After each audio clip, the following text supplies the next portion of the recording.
ஒரு rental income எப்படி கணக்கு காட்டுறது அப்படின்னு சொல்லிட்டு நம்ம சுற்றி நிறைய பேருக்கு தெரியாமல் இருக்குது. நிறைய பேர் வந்து பார்த்தீங்கன்னா எஸ்எஸ்எம்லாம் கிரியேட் பண்ணி தான் அது ஒரு இன்கமாக காட்டணுமா அப்படின்ற கேள்விலாம் நம்மளை சுற்றி நிறைய பேருக்கு இது இருக்குங்க. இன்னைக்கு அதுக்கான பதில் தான் இந்த வீடியோ நான் சொல்ல போகிறேன். அது பண்ணிக்கு இதான் நம்ம சேனலில் வட்டி பார்க்குறீங்க அப்படின்னா இப்போயே இந்த ஃபாலோ பட்டனை கிளிக் பண்ணிங்க. ஏன்னா ப்ராப்பர்ட்டி சம்மந்தப்பட்ட நிறைய இன்ட்ரெஸ்டிங்கான டாபிக் உங்களை தேடி வந்துகிட்டே இருக்கும்.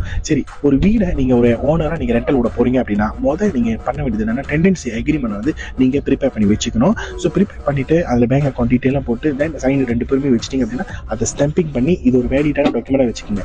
அண்ட் ரெண்டாவது உங்களோட பேங்க் அக்கௌண்ட் நம்பர் நீங்கள் கொடுக்கணும். அது முடிஞ்ச அளவுக்கு உங்கள் சம்பளம் போடுற அக்கௌண்ட்டை கொடுக்காம வேற ஏதாவது ஒரு அக்கௌண்ட் இருந்துச்சாங்க அதில் நீங்கள் அந்த அக்கௌண்ட் நம்பரில் காசு போட சொல்லி அது 1 மாதம் 2 மாதம் 3 மாதம்னு 6 மாதம் பேங்க் ஸ்டேட்மெண்ட் கரெக்டாக வச்சுக்கோங்க. ஸோ இப்போ உங்கள்கிட்ட டெண்டன்சி அக்ரிமெண்ட் இருக்குது, 6 மாதம் பேங்க் ஸ்டேட்மெண்ட் இருக்குது. ஸோ இது ரெண்டுமே சரியாக இருந்துச்சு அப்படின்னா ஒரு வீடை நீங்கள் வாங்குறப்ப ப்ராப்பரான டாக்குமெண்ட்லாம் கேட்பாங்க இல்லையா, அதில் நீங்கள் டெண்டன்சி அக்ரிமெண்ட்டும் 6 மாதம் பேங்க் ஸ்டேட்மெண்ட் ரெண்டரோட இன்கம் நீங்கள் கொடுத்தீங்க அப்படின்னா இது ஒரு வேலிடான இன்கமாக கருதி நீங்கள்